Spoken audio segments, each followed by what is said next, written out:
తిరిగి BCN news కి స్వాగతం. వైఎస్ఆర్ కాంగ్రెస్ పార్టీ అధ్యక్షులు మాజీ ముఖ్యమంత్రి వైఎస్ జగన్మోహన్ రెడ్డి ఆదేశాల మేరకు భీమవరం పట్టణంలో శ్రీ వెంకటేశ్వర స్వామి ఆలయంలో భీమవరం నియోజకవర్గ వైఎస్ఆర్ కాంగ్రెస్ పార్టీ ఇన్ఛార్జ్ చినిమిలి వెంకటరాయుడు ఆధ్వర్యంలో ప్రత్యేక పూజా కార్యక్రమాలు నిర్వహించారు. పవిత్రమైన తిరుపతి లడ్డు వ్యవహారంలో కూటమి ప్రభుత్వం కావాలనే అసత్య ప్రచారాలు చేసి కోట్లాది మంది హిందూ భక్తుల మనోభావాలతో ఆడుకుందని మండిపడ్డారు. ఈ అసత్య ప్రచారానికి పాల్పడిన ముఖ్యమంత్రి చంద్రబాబు నాయుడు, ఉప ముఖ్యమంత్రి పవన్ కళ్యాణ్లకు ఆ శ్రీ వెంకటేశ్వర స్వామియే మంచి బుద్ధి ప్రసాదించాలని ప్రార్థించారు. అదేవిధంగా లడ్డు తయారీలో ఎలాంటి జంతు కొవ్వు పదార్థాలు ఉపయోగించలేదని ఎన్డీఆర్ఐ సంస్థలు స్పష్టంగా నిర్ధారించాయని పేర్కొన్నారు. ఈ కార్యక్రమంలో పెద్ద సంఖ్యలో భీమవరం నియోజకవర్గ వైఎస్ఆర్ కాంగ్రెస్ పార్టీ నాయకులు, కార్యకర్తలు పాల్గొన్నారు.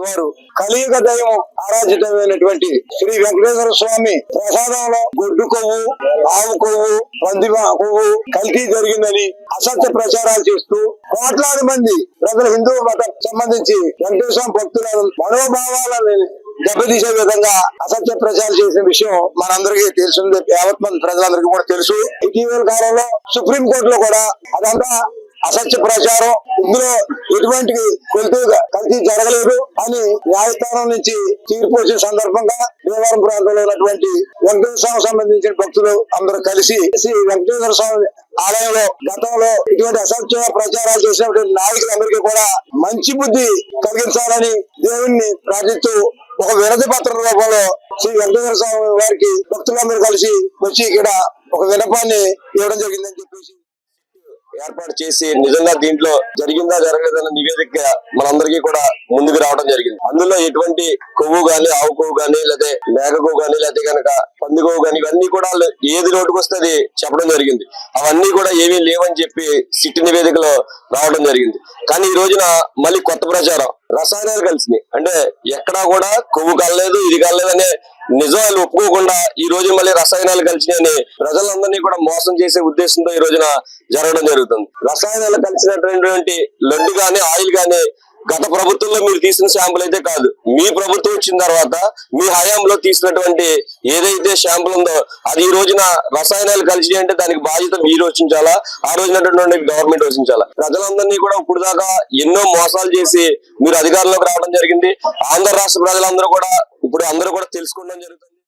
రాజకీయ స్వార్థం కోసం విజయవాడలో వచ్చినటువంటి వరదల్ని సక్రమంగా ఎదుర్కోలేక మరి డైవర్షన్ పాలిటిక్స్ లో భాగంగా ఆ రోజు తిరుమల లడ్డుని అందులో అపవిత్రమైందని చెప్పేసి ఆ రోజున బయటికి తీసి ప్రజల మనోభావాలతో ఆడుకున్నటువంటి పరిస్థితులు ఉన్నాయి. మరి ఆ పరిస్థితులన్నీ కూడా ప్రజలందరూ కూడా గమనిస్తా ఉన్నారు. ప్రభుత్వానికి నివేదిక వచ్చినందున దాని మీద పూర్తి స్థాయిలో పవన్ కళ్యాణ్ గారు కానీ, చంద్రబాబు నాయుడు గారు కానీ ఆ రోజున ఏదైతే తప్పుడు మాటలు మాట్లాడారో ఆ మాటలన్నింటినీ కూడా విరమించుకోవాలి, ప్రజలకి క్షమాపణ చెప్పాలి, భగవంతుని దగ్గర వెళ్ళి మరి వేడుకోవాల్సినటువంటి పరిస్థితి ఉంది. మరి అట్లాంటి ఏమి చేయకుండా తిరిగి మళ్ళీ అందులో కెమికల్స్ కలిసినాయి కదా, ఏదైతే ఏంటి అన్నట్టు మరి ఆ నాయకులందరూ కూడా మాట్లాడుతూ ఉన్నారు. వాళ్ళందరికీ కూడా మంచి బుద్ధి ప్రసాదించాలని చెప్పేసి ఆ స్వామి వారిని వేడుకుంటా ఉన్నారు. రాజకీయాల్లో ఎత్తులు పై ఎత్తులు అనేది సహజంగా జరిగాయి.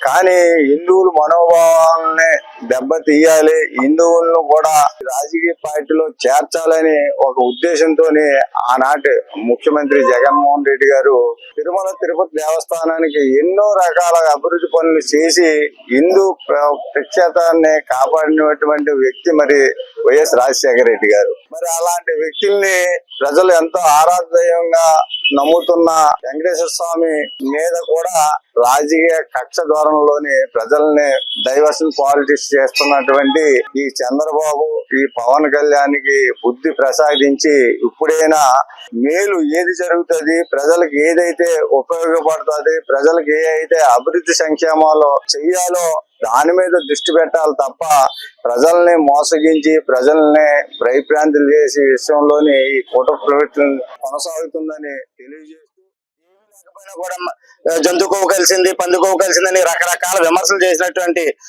ముఖ్యమంత్రి వర్యులు అది జరిగిన వెంటనే కొత్త వేషధానంలో మన డిప్యూటీ సీఎం వెళ్ళిపోయి ఆ మెట్ల మీద పడిపోయి తుడిసేసి నానా అరెస్ట్ చేశారు కదా. మరి ఈ రోజు మీరు అందరూ కూడా నోరు ఎక్కడ పెట్టుకుంటారని నేను ఈ రోజు అడుగుతున్నా. ఎందుకంటే గవర్నమెంట్ కాదు, మీ హయాంలో మీరు వేసిన సిట్టు కూడా మీకు ఈ రోజు చెంపపెట్టు లాంటిదే. ఇది ఒకటే కాదు, మీరు మొదట తిరుపతి దేవస్థానం దేవుడితో పెట్టుకున్నారు కాబట్టి ఇప్పటి నుంచి మీరు వేసే ప్రతి కేసు ఏదైనా కూడా ఓడిపోతారని చెప్పి ఈ సభాముఖంగా తెలియజేసుకుంటాం. దేవుడు ఉన్నాడు అనడానికి ఇది ఒక నిదర్శనం. మరి చంద్రబాబు నాయుడు అలాగే డిప్యూటీ సీఎం పవన్ కళ్యాణ్ గారు ఎటువంటి తప్పుడు ప్రచారం చేశారో జగన్మోహన్ రెడ్డి గారి మీద ఒక్కసారి ప్రజలందరూ కూడా కోర్టు తీర్పు ద్వారా ప్రజలందరూ కూడా గ్రహించారు. ప్రజలందరూ కూడా రాబోయే రోజుల్లో తగిన బుద్ధి కూడా చెప్తారు. ఎందుకంటే చంద్రబాబు నాయుడుకి ఈ కూటమి ప్రభుత్వానికి ఒకటే టార్గెట్, మతాల మీద స్విచ్ పెట్టడం. వాళ్ళకి ఇదే ఒక టార్గెట్ లాగా. ఎందుకంటే ఎక్కడా కూడా వీళ్ళు ఇచ్చిన హామీలు, ప్రజలకు ఇచ్చిన హామీలు నెరవేర్చడం మానేసి ఎప్పుడు టార్గెట్ ఒకటే, జగన్మోహన్ రెడ్డి గారి మీద ఎక్కువ టార్గెట్ పెట్టింటారు. కాబట్టి ఈ రోజు మరి కోర్టు చక్కటి న్యాయం వైపు తీర్పిచ్చింది. జిల్లాలో అప్సరా రిజిస్ట్రేషన్స్ ఫిబ్రవరి 10 నాటికి 100% పూర్తి చేయాలని, అప్సరా రిజిస్ట్రేషన్ ద్వారా ఆక్వా రైతులకు కలిగే ప్రయోజనాలపై విస్తృతమైన అవగాహన కల్పించాలని జిల్లా కలెక్టర్ చదలవాడ నాగరాణి సంబంధిత అధికారులను ఆదేశించారు. జిల్లా కలెక్టర్ క్యాంపు కార్యాలయం నుండి శుక్రవారం అప్సరా రిజిస్ట్రేషన్, గృహ నిర్మాణాల ప్రగతి, ఈపీటీఎస్ ఫైల్స్ అప్లోడింగ్ అంశాలపై జిల్లా కలెక్టర్ చదలవాడ నాగరాణి మత్స్యశాఖ అధికారులు, ఎఫ్డీఓలు, ఎండీఓలతో గూగుల్ మీట్ ద్వారా సమీక్షించారు. ఈ సందర్భంగా జిల్లా కలెక్టర్ మాట్లాడుతూ జిల్లాలో 131,436 ఎకరాలలో ఆక్వా సాగు జరుగుతోందని, ఇప్పటివరకు 66,340 ఎకరాలు అప్సరాలో రిజిస్ట్రేషన్ జరిగాయని, 39,413 ఎకరాలు అప్సరాలో రిజిస్టర్ కావాల్సి ఉందని అన్నారు. ఫిబ్రవరి 10వ తేదీ నాటికి 100% రిజిస్ట్రేషన్ ప్రక్రియ పూర్తి చేయించాలని మత్స్యశాఖ అధికారులను జిల్లా కలెక్టర్ ఆదేశించారు. అప్సరా రిజిస్ట్రేషన్ ద్వారా కలిగే ప్రయోజనాలపై రైతులకు అవగాహన కల్పించేందుకు ప్రత్యేకమైన స్లైడ్స్ తయారు చేయడం జరిగిందని, వాటి ద్వారా అధికారులు రైతులకు పూర్తి అవగాహన కల్పించాలని అన్నారు. అప్సరా రిజిస్ట్రేషన్ చేయించుకున్న రైతుల ఉత్పత్తులకు మాత్రమే విదేశాలు అనుమతించడం జరుగుతుందని అన్నారు. అదేవిధంగా చిన్న పెద్ద రైతులందరికీ విద్యుత్ రాయితీ లభిస్తుందని అన్నారు. ప్రకృతి వైపరీత్యాలు సంభవించినప్పుడు రిజిస్ట్రేషన్ చేయించుకున్న రైతులకు మాత్రమే నష్టపరిహారం లభిస్తుందని అన్నారు. రిజిస్ట్రేషన్ చేయించుకోవడం ద్వారా లభించే ప్రయోజనాలపై తయారు చేసిన స్లైడ్స్ ను అధికారులు, సిబ్బంది క్షేత్రస్థాయిలో పర్యటించి రైతులకు పూర్తి అవగాహన కల్పించాలని ఆదేశించారు. ప్రతిరోజు 2,000 ఎకరాలకు పైబడి రిజిస్ట్రేషన్ పూర్తి చేసేలా అధికారులు కృషి చేయాలని అన్నారు. అప్సరా రిజిస్ట్రేషన్ ద్వారా చట్టబద్ద అనుమతి, ప్రభుత్వ పథకాల లబ్ధి, వివాదాల నివారణ వంటి ప్రయోజనాలు కలుగుతాయని కలెక్టర్ తెలియజేశారు. అదేవిధంగా ఈపీటీఎస్ పోర్టల్లో ఫైల్స్ అప్లోడింగ్ పై అధికారులు ప్రత్యేక దృష్టి కేంద్రీకరించాలని అన్నారు. కార్యాలయాల్లో ప్రతి ఫైల్ను ఈపీటీఎస్ పోర్టల్లో అప్లోడ్ చేసే విధంగా చర్యలు తీసుకోవాలని అన్నారు. నిర్దేశించిన లక్ష్యాల మేరకు జిల్లాలో రానున్న ఉగాది నాటికి 9,135 గృహాలు లబ్ధిదారులకు అందించాల్సి ఉందని, యుద్ధ ప్రాతిపదికన గృహ నిర్మాణ పనులు పూర్తి చేయాలని జిల్లా కలెక్టర్ చదలవాడ నాగరాణి సంబంధిత అధికారులను ఆదేశించారు. ఈ గూగుల్ మీట్ లో మత్స్యశాఖ జాయింట్ డైరెక్టర్ సురేష్, సహాయ సంచాలకులు ఎల్ఎల్ రాజు, ఎంపీడీఓలు, ఎఫ్డీఓలు తదితరులు పాల్గొన్నారు. ఆక్వా రైతులకు నమస్కారం. పశ్చిమ గోదావరి జిల్లాలో ఉన్న ఆక్వా చెరువులన్నిటికీ కూడా అప్సరా రిజిస్ట్రేషన్స్ కంపల్సరీగా చేయించుకోవాలి.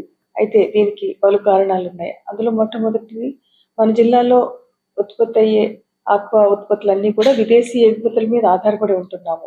ఎప్పుడైతే ఈ రిజిస్ట్రేషన్ లేని చెరువుల్లో పండించిన ఆక్వా ఉత్పత్తులకి దిగుమతి చేసుకోవడానికి విదేశాలు అనుమతించట్లేదు. అప్పుడు ఎగుమతులు లేక రేటు పడిపోయే అవకాశం ఉంది. రాష్ట్ర ప్రభుత్వం అందించే సబ్సిడీకి రాబోయే రోజుల్లో ఈ రిజిస్ట్రేషన్ లేని చెరువులకి అర్హత సాధించు సబ్సిడీ కోసం పవర్ సబ్సిడీకి అర్హత కోల్పోయే అవకాశం ఉంది. భారత ప్రభుత్వం నుంచి వచ్చే ప్రోత్సాహకాలు PMMSY మరియు ఇతర ఆక్వా ప్రోత్సాహకాలకి కేవలం రిజిస్ట్రేషన్ ఉన్న చెరువులు మాత్రమే అర్హులు అవుతాయి.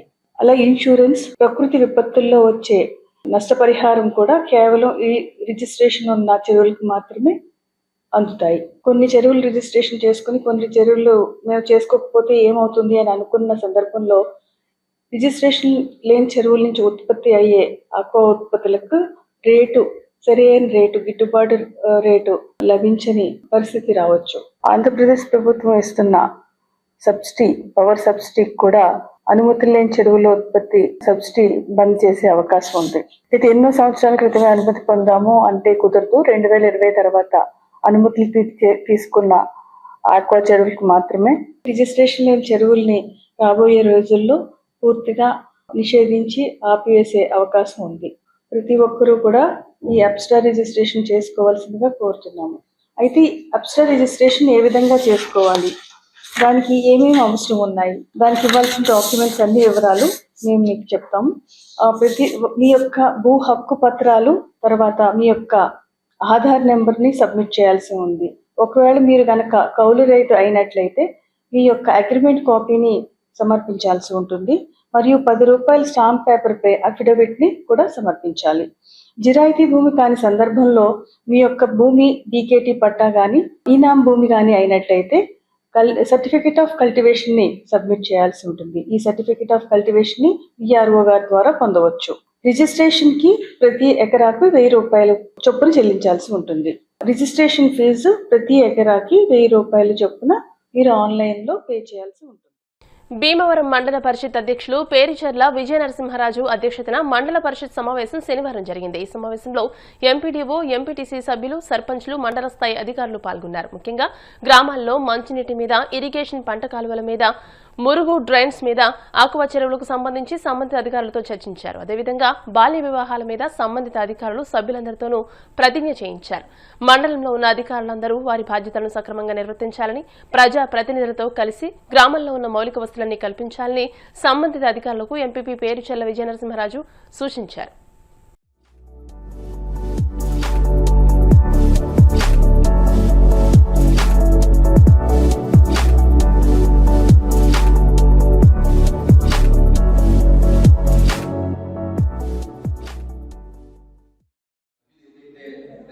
అధికారుల దృష్టికి తీసుకొచ్చారు అవన్నీ కూడా మీరు డైరెక్ట్ గా ప్లేస్కి వెళ్ళి ముఖ్యంగా ఇరిగేషన్ గురించి చెప్పడం జరిగింది. అవన్నీ కూడా మీరు సాల్వ్ చేసే స్థితిలో మీరు ఉండాలని చెప్పి మనస్ఫూర్తిగా కోరుకుంటూ ఇందాక చెప్పడం జరిగింది. కొంతమంది అధికారులు అందరూ కొంత డిపార్ట్మెంట్ అంతా చూస్తే కనుక ఆర్డర్ సంబంధించి ఏఈ గారు కానీ డిఈ గారు కానీ నిజంగా ఎప్పుడైనా ఫోన్ చేస్తే వెంటనే రెస్పాన్స్ కానీ అన్ని కూడా చాలా చక్కగా ఉంటారు. మధ్యలో కొంతమంది అధికారుల వల్ల నిజంగా డైరెక్ట్ గా గ్రామాల నుంచి ప్రెసిడెంట్ ఎంపీటీసీలు ఫోన్ చేసి ఎస్టిమేట్ విషయంలో అవి కూడా చాలా ఇబ్బంది పడడం జరుగుతుంది. దాన్ని మన ఎంపీడీఓ దృష్టిలో కూడా పడడం జరిగింది.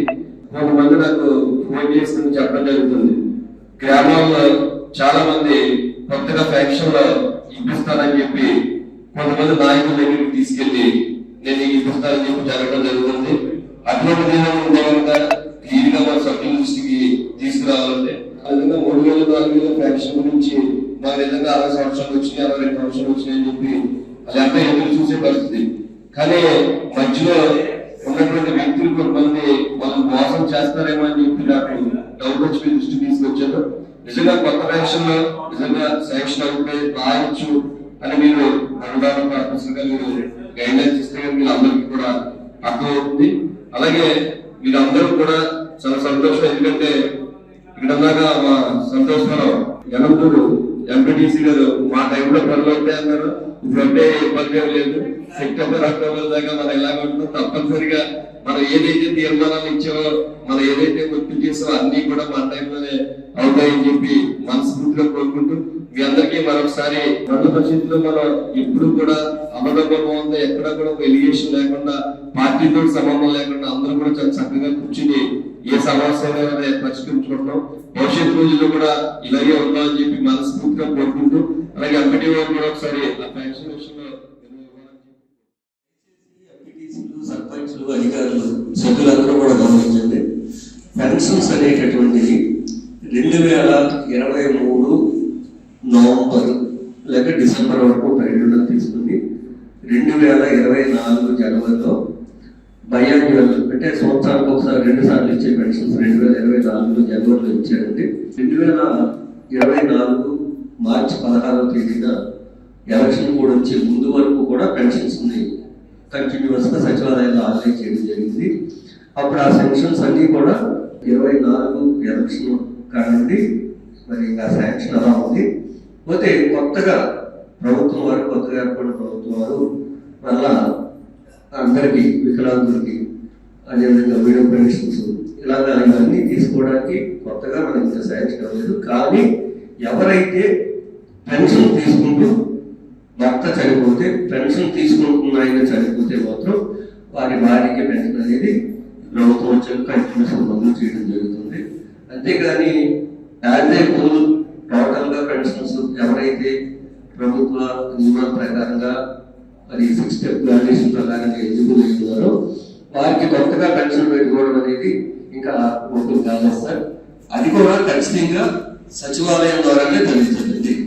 అంతేగాని ఏదో కొంతమంది ఇప్పిస్తాము లేకపోతే మేము రాగిస్తాము అనేటటువంటిది ఆ విధంగా లిమిటెడ్ గా చేస్తాము. ఎలా చేస్తారు, కొత్తగా ఇచ్చే పెన్షన్స్ ఎలా చేస్తారు అనే దాని మీద విధి విధానాలు పూర్తిగా ఇంకా రాలేదు. ఏదన్నా కూడా అధికారుల ద్వారా, గ్రామ పంచాయతీల ద్వారా, సచివాలయం ద్వారా జరుగుతుంది తప్ప వేరే ఎవరో మేము పెన్షన్ ఇప్పిస్తాము. భారతదేశ జాతీయ పక్షిగా నెమలిని ఎంపిక చేసి నేటికి 63 ఏళ్లు పూర్తయిందని, వన్యప్రాణులను సంరక్షించుకోవాలని పలువురు వక్తలు అన్నారు. శ్రీ విజ్ఞాన వేదిక ఆధ్వర్యంలో భీమవరం భాష్యం స్కూల్ విద్యార్థులతో శనివారం నెమలిని జాతీయ పక్షిగా భారత్ ప్రకటించిన రోజును పురస్కరించుకుని సదస్సు నిర్వహించారు. స్కూల్ ప్రిన్సిపల్ జగన్మోహన్ రావు, ప్రజానాట్య మండలి జిల్లా కార్యదర్శి మల్లుల సీతారాం ప్రసాద్, ఎస్కే చాన్ భాష మాట్లాడుతూ నెమలికి చాలా పొడవైన, అందమైన రంగురంగుల తోక ఉంటుందని, తన తోకను పూర్తిగా విసనకర్ర మాదిరిగా తెరిచి నాట్యం చేస్తుంటే నెమలి ఎంతో రాజసంగా కనిపిస్తుందని అన్నారు. జాతీయ పక్షి హోదాకు తగిన అన్ని లక్షణాలు నెమలిలో ఉంటాయని అన్నారు. నిర్వాహకులు చెరుకోట రంగసాయి మాట్లాడుతూ విశ్వంలోని అందాన్నంతా తనలో దాచుకున్న నెమలిని భారత ప్రభుత్వం జాతీయ పక్షిగా ప్రకటించిందని అన్నారు. 1963వ సంవత్సరంలో జనవరి 31వ తేదీన ఈ ప్రకటన జరిగిందని, నేటికి సరిగ్గా 63 ఏళ్లు పూర్తయిందని అన్నారు.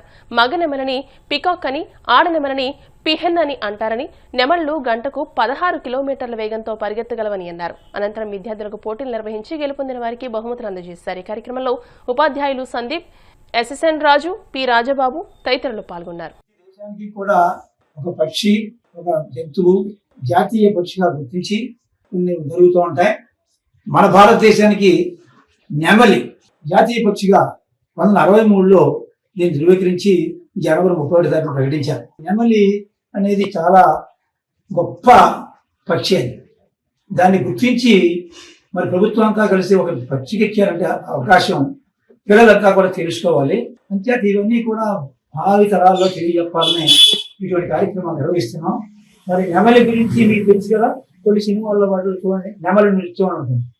నెమలి ఈకలు స్టూడెంట్స్ చాలా మంది పుస్తకాల్లో పెట్టుకుంటారు. పౌరాణికంగా చెప్తే కృష్ణుడు నెమలి పింఛం పెట్టుకుంటారు, చాలా మంది పింఛలు పెట్టుకుంటారు. ఇవన్నీ కూడా సంప్రదాయబద్ధంగా చేసినటువంటి కార్యక్రమాల్లో కేంద్ర ప్రభుత్వం 1963లో ఈ నెమలి పక్షిని జాతీయ పక్షిగా.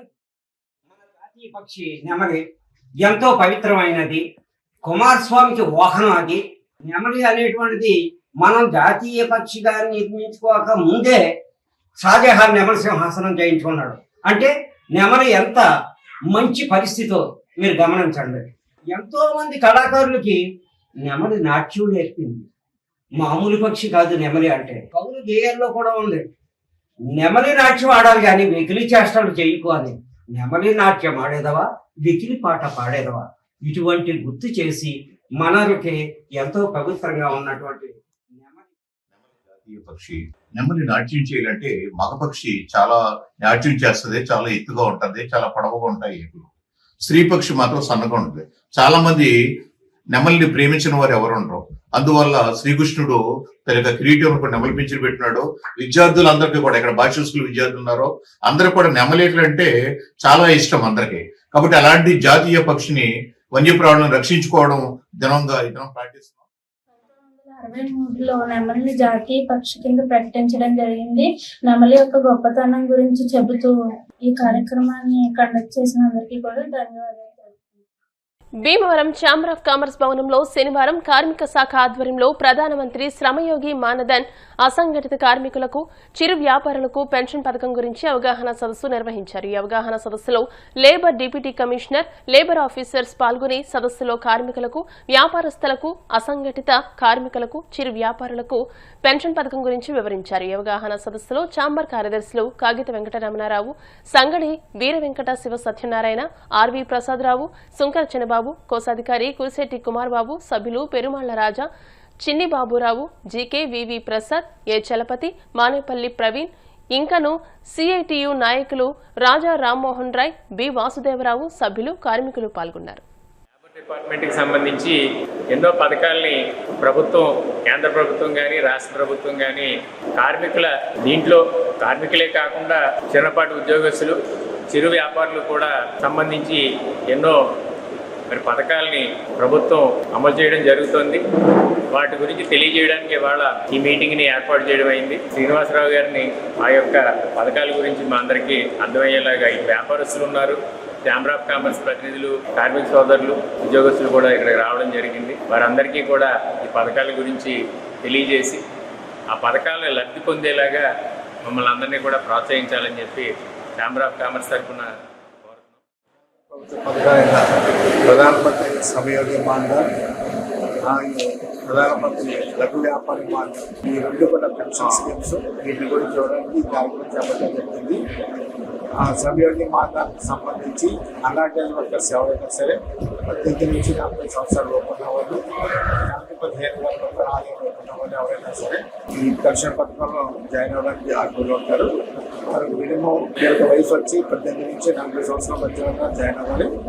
వీళ్ళకి వయసును బట్టి వాళ్ళకి 30% అమౌంట్ ఉంటుంది. మినిమం 50,000 నుంచి మ్యాక్సిమం 1,000 రూపాయలు నెలకి పే చేయవలసి ఉంటుంది. ఈ విధంగా ఎవరైతే ఎంత అమౌంట్ పే చేస్తున్నారో అంతే అమౌంట్ కూడా కేంద్ర ప్రభుత్వం వారి తరఫున జమ చేస్తుంది. ఈ విధంగా 60 సంవత్సరాలు జమ చేసిన తర్వాత 60 సంవత్సరాలు దాటిన తర్వాత నుండి వారి అకౌంట్లోకి ప్రతి నెల 3,000 రూపాయల పెన్షన్ వారి అకౌంట్లో నేరుగా జమ చేయడం జరుగుతుంది. ఈ విధంగా వారికి జీవితకాలం ఈ పెన్షన్ వస్తుంది. ఈ లోపల ఎవరైనా ఒక చెందినట్లయితే నామినీ కూడా తర్వాత నుంచి కూడా ఈ పెన్షన్ వస్తుంది.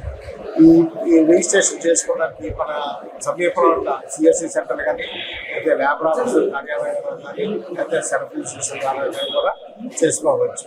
అదేవిధంగా లఘు వ్యాపారి మాత్రం ఇందులో ఎవరైతే యాన్యువల్ టర్న్ ఓవర్ ₹1,50,00,000 లోపు ఉంటుందో వాళ్ళందరూ కూడా దీనికి అర్హులు. ఇదే నిబంధనలు అంటే 18 నుంచి 40 సంవత్సరాలు PF-PSLలో ఇన్కమ్ ట్యాక్స్ పే చేయని వాళ్ళు ఎవరైతే ఉన్నారో వీరంతా కూడా ఈ స్కీమ్ కూడా అర్హులు. ఇదే విధంగా వారికి కూడా 60 సంవత్సరాల్లో ఉన్నట్లయితే 60 దాటి నుంచి జీవితకాలం మనకి నెలకి 3,000 రూపాయల పెన్షన్ వస్తుంది.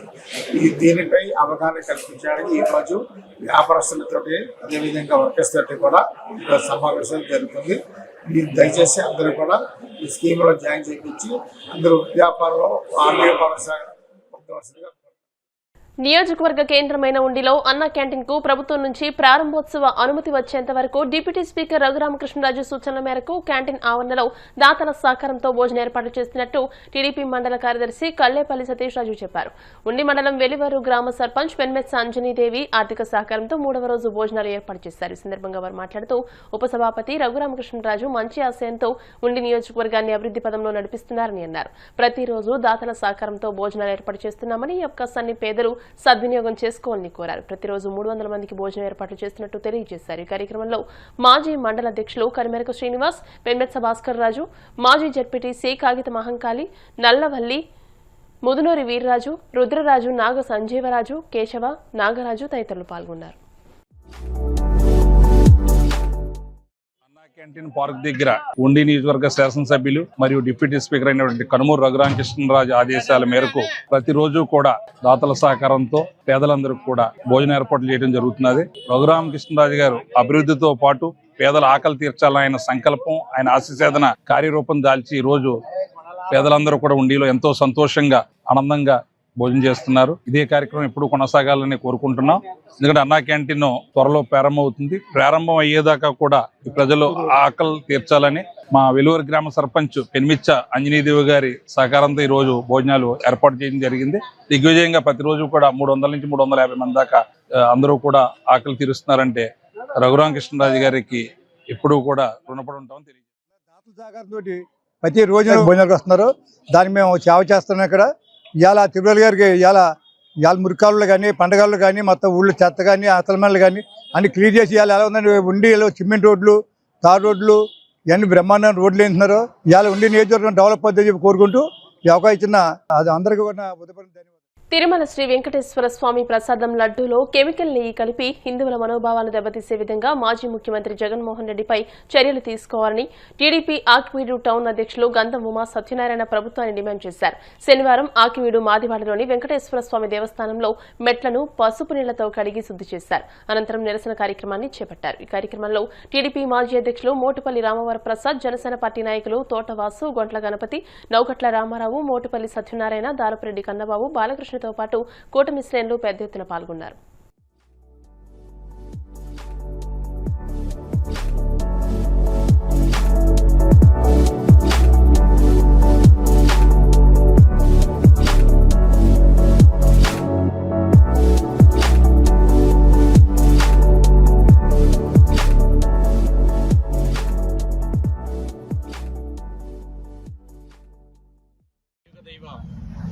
వెంకటేశ్వర స్వామి యొక్క లడ్డూ ప్రసాదంలో జరిగిన కల్తీ ఎంత దారుణమో మనం గత సంవత్సరంలో చూడడం జరిగింది మన గత ప్రభుత్వంలో.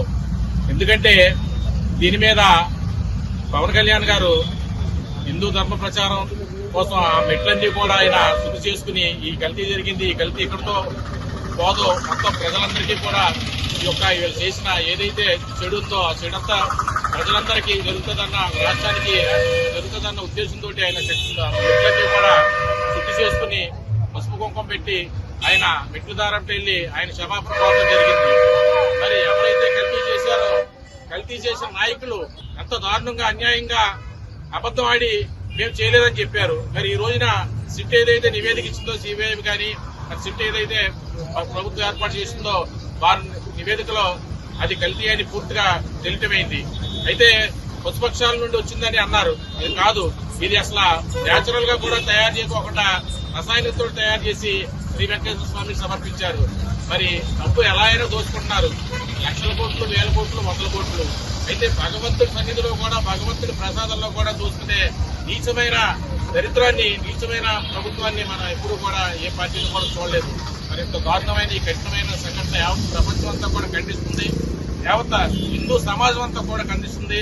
మరి వీళ్ళందరినీ శిక్షించి ఈ హిందూ ధర్మానికి, హిందుత్వానికి న్యాయం చేయాలని మేము మనసారా కోరుకుంటున్నాం. కల్తీ ప్రభుత్వం ఏర్పడిన ప్రభుత్వమే కల్తీ ప్రభుత్వం. అందులోనూ కలియుగ దైవం శ్రీ వెంకటేశ్వర స్వామికి సంబంధించినటువంటి హిందువుల ఆరాధ్యమైనటువంటి వెంకటేశ్వర స్వామి గుడిలో మీరు నెయ్యే వాడలేదని చెప్పని సిట్టు రిపోర్ట్ ఇవ్వడం జరిగింది.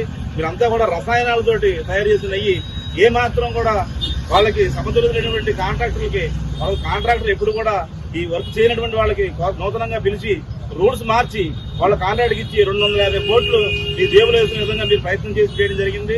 వెంకటేశ్వర స్వామి తోటి పెట్టుకున్న ఎవరు కూడా బతికి పడగడం దాఖలాలు లేవు. లోగడ 7 గంటలు కావాలని అడిగినటువంటి వ్యక్తి పౌరాల గుట్లు ఏమేమి మనందరూ తెలిసిన విషయం. కలియుగ దైవాన్ని మీరు కించపరిచారు. దానికి ప్రతిఫలంగా 2024లో అధికారం కోల్పోయారు. ప్రజలు మిమ్మల్ని తప్పుబట్టి చీపట్టి మేము చేదరించారు. కానీ ఈ రోజు మీరు ఇంకా మేము ఈ తప్పు చేయలేదని చెప్పని సిబిఐ గానీ సిట్ గానీ మీకు ఇస్తామన్నా సరే, రిపోర్ట్ ఇస్తామన్నా సరే ఇంకా మీరు సిగ్గు లేకుండా ఇది మేము చేయలేని పొందుతా ఉన్నారు. దీనికి సమాధానం ఈ రోజు కాదు, ఎప్పుడైనా సరే మీరు ప్రజలకి చెప్పాలి, అటు దైవానికి కూడా చెప్పాల్సిన అవసరం ఎంతైనా ఉంది.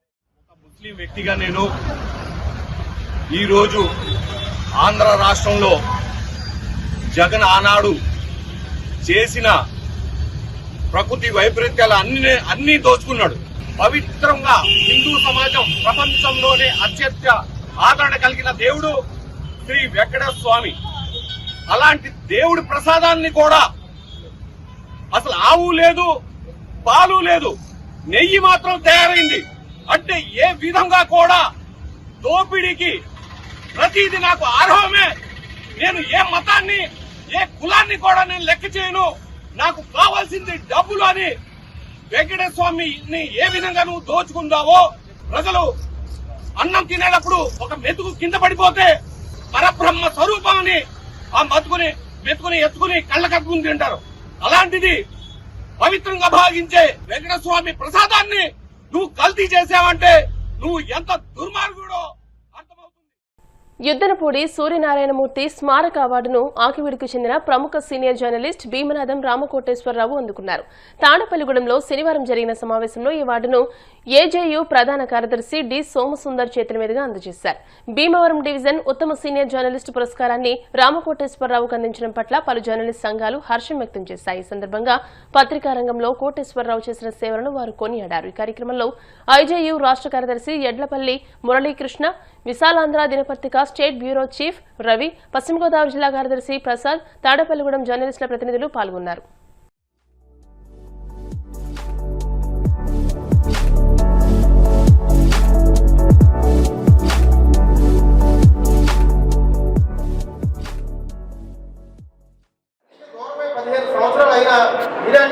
స్మరించుకుంటున్నట్టు నిజంగా వారి కుటుంబానికి మనం అంతా కూడా చేతులైతే నమస్కరించాల్సిన పరిస్థితి. ఎందుకంటే మానవ సంబంధాలు ఎలా జరిగిందంటే బ్రతికుండగానే పట్టించుకునే పరిస్థితి లేదు. తల్లిని కానీ, తండ్రిని కానీ, అన్నయ్యని కానీ, తమ్ముడిని కానీ, అక్కని కానీ, చెల్లిని కానీ, భార్యని కానీ పెట్టేవారు.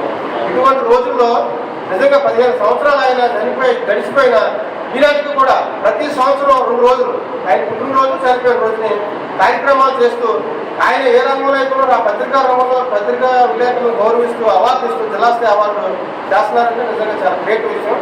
తర్వాత మన రవి చెప్పినట్టుగా రాష్ట్రంలోనే వాళ్ళ ఎత్తనపూడి జిల్లా స్థాయి ఉత్తమ జర్నలిస్ట్ అవార్డు అనేది చాలా ఇంపార్టెన్స్, చాలా ప్రాధాన్యతతో కూడుకున్నటువంటి అవార్డు. ఈ అవార్డుకి అనేక మంది పోటీ పడతారు. అంటే నేను కూడా అవార్డు తీసుకున్నాను. ఈ సంవత్సరం మన చంద్రపూడి ఆంధ్రప్రదేశ్ విలేకరు గారు ఉన్నటువంటి ఆధ్యాత్మిక ఉండడం జరిగింది. అలాగే ప్రతి సంవత్సరం కూడా 3 సీనియర్లు జిల్లాలో ఎవరైతే సీనియర్లు ఉన్నారో ఒక్కో రెవెన్యూ ఒక ఎంపిక చేసి గౌరవ సత్కారం చేస్తాం. అదే రీతిలో ఈ సంవత్సరం మనకి ఏలూరు డివిజన్ నుంచి గోపీకృష్ణ సంపాదకులు డివి రమణ గారు, అలాగే భీమవరం డివిజన్ నుంచి ఆర్టీవీ సాక్షి విలేకరు బిఆర్ కోటేశ్వర గారిని, అలాగే కొవ్వూరు డివిజన్ నుంచి తాలపూడి విశాలాంధ్ర విలేకరు సీనియర్ జర్నలిస్ట్ అప్పన్ రాజా గారిని ఎంపిక చేయడం జరిగింది. ఈ సమావేశంకి వచ్చిన వారంతా కూడా ఈ కార్యక్రమం అయ్యేవారు చివరిలో మీరు భోజనాలు కూడా ఏర్పాటు చేశారు. భోజనం కూడా తీసుకురావాలి. ఇప్పుడు మన ఈ కార్యక్రమంలో మన సీనియర్ జర్నలిస్ట్ రతనపూడి సూర్యనారాయణ గారికి ఎంతో ఇష్టమైనటువంటి వ్యక్తి. వార్తలు ముగించే ముందు ముఖ్యాంశాలు మరోసారి. భీమవరంలో ఎన్టీఆర్ విగ్రహాన్ని ఆవిష్కరించి పలు అభివృద్ధి కార్యక్రమాలను ప్రారంభించిన జిల్లా ఇన్ఛార్జ్ మంత్రి గొట్టిపాటి. దేశాభివృద్ధిలో శ్రామికుల పాత్ర అత్యంత కీలకం. వికసిత్ భారత్ లక్ష్య సాధనలో ప్రతి కూలీని భాగస్వామిని చేయడమే కేంద్ర ప్రభుత్వ ప్రధాన ఉద్దేశం. కేంద్ర మంత్రి శ్రీనివాస్ వర్మ. జిల్లా అభివృద్ధికి తన వంతు సహాయ సహకారాలు ఎల్లప్పుడూ ఉంటాయి. విద్యుత్ సరఫరా లేని కాలనీలను గుర్తించి వెంటనే నివేదికను అందజేయాలి. పశ్చిమ గోదావరి జిల్లా ఇన్ఛార్జ్ మంత్రి రవికుమార్. భారతీయ విద్యాభవన్ ను సందర్శించిన హైకోర్టు న్యాయమూర్తి జస్టిస్ బి కృష్ణమోహన్ దంపతులు. ఈ వార్తలు ఇంతటితో సమాప్తం. మరిన్ని వార్తల కోసం BCN digital YouTube channel, Facebook page ని ఫాలో అవ్వండి. అప్డేటెడ్ వార్తల కోసం ప్లీజ్ సబ్స్క్రైబ్.